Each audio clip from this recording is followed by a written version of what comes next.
员说公布的不一定是清廉，这个我当然知道。问题是你们连公布都不敢公布，你们要算什么？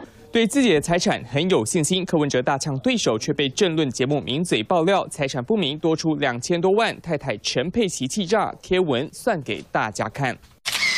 贴脸书反呛名嘴污蔑，2014年选举前申报财产，房产8000万元，基金投资有1280万。当选后为了避嫌，赎回基金不再投资。2015年再次向监察院申报，薪资收入200万，选举结余1000万元，加上赎回的基金1280万，扣掉生活支出，刚好就是2200万元，哪来的不明财产？我觉得，如果身为太太的人，任何一个人都没有办法接受，所以我当然他会出来捍卫他自己。如果说政论节目，他们可以随便这样说，然后也没有任何的道歉，尤其是当事人出来反驳，他们不道歉的话，我们是一定无限期支持陈佩琪医师一定提告。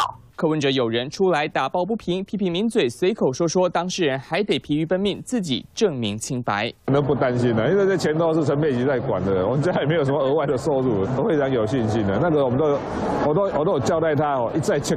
钱都是太太陈佩琪在管，被名嘴质疑，更让陈佩琪火大。柯文哲历经选举洗礼，申报财产早就被多次检视，至今都安然过关。莫名被指控，这一口气当然吞不下去。30文华大冯谢梦哲台北报道。